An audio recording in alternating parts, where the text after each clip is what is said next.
नमस्कार। हमारी श्रृंखला माइलस्टोन्स में हमने हिंदुस्तान के कुछ बेहतरीन लेखकों की लोकप्रिय कहानी का रिव्यू और इन डेप्थ एनालिसिस किया। आज से हम एक नई श्रृंखला शुरू कर रहे हैं, रंगमंच की दुनिया, जहां विश्व के कुछ बेहतरीन नाटकों का हम रिव्यू करेंगे।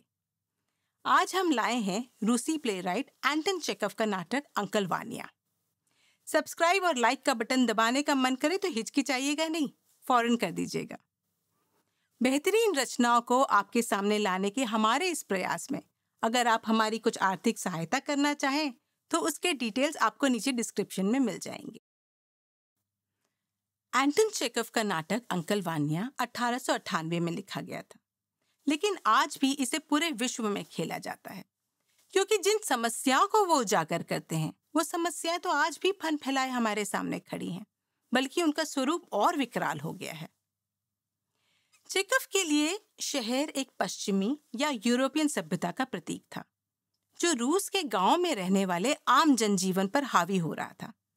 और इस पश्चिमी संस्कृति में मग्न हुआ रूस का पढ़ा लिखा वर्ग अपनी संस्कृति को द्वितीय दर्जे का समझता था।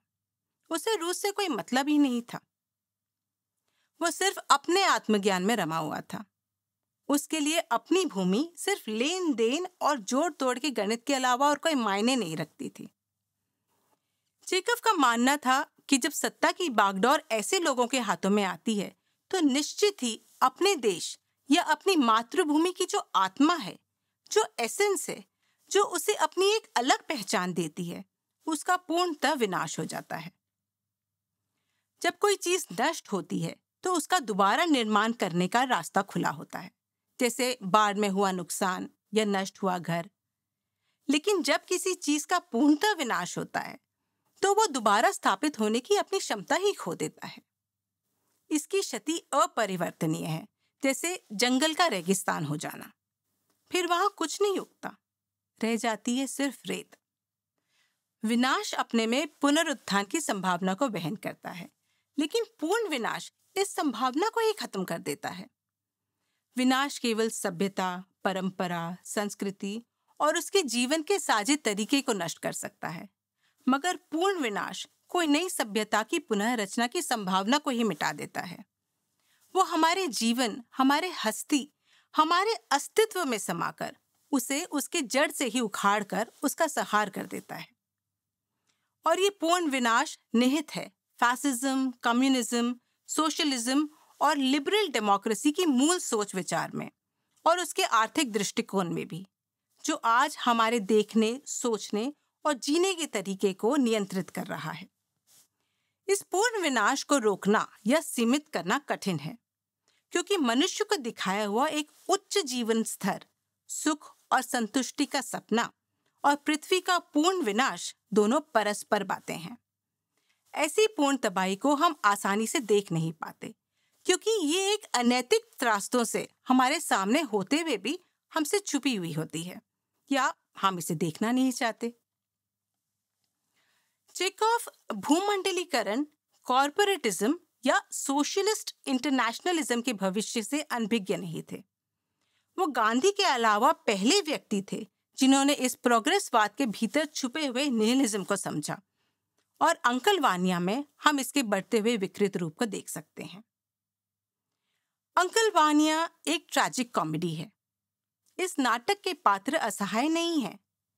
चेखव का मानना है कि अगर लोग कुछ भी करने के लिए स्वतंत्र होने के बावजूद अगर कुछ नहीं करते और अपनी स्थितियों को खुद नहीं बदलते, तो वो अपने व्यवहार के लिए खुद जिम्मेदार हैं और उनकी आलोचना करना जायज है। नाटक में सभी पात्र एक सुस्त, असंतुष्ट और उभन भरी जिंदगी जी रहे हैं और उन्हें इस बात का पछतावा भी है। यहाँ पर एक बात कहना चाहूंगी कि जैसे हमारे यहाँ नामकरण के वक्त कोई अर्थपूर्ण नाम बच्चे का रखा जाता है, वैसे ही रूस में भी उनके नाम के पीछे अर्थ होता है। और चेखव अपने पात्रों का नामकरण करते वक्त इसका बड़ा ध्यान रखते हैं।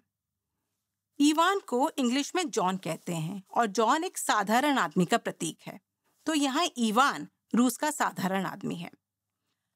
डॉक्टर एस्ट्रोफ का जो पात्र है वो काफी कुछ चेखव से मेल खाता है।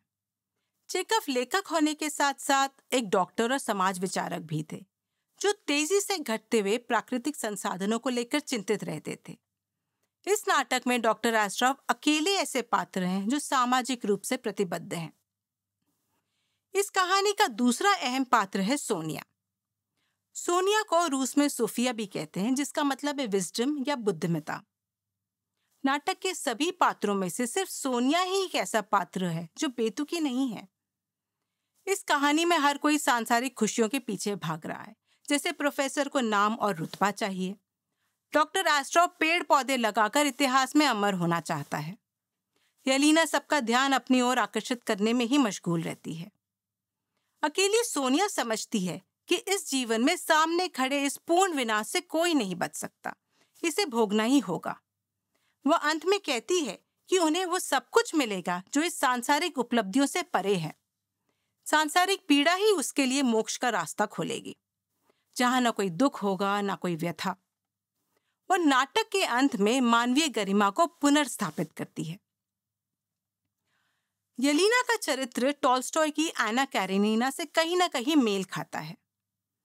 एना कैरेनिना एक बूढ़े आदमी कैरेनिन से शादी करती है, लेकिन एक जवान आदमी काउंट व्रॉन्स्की से प्रेम करने लगती है और उसके साथ इटली भाग जाती है।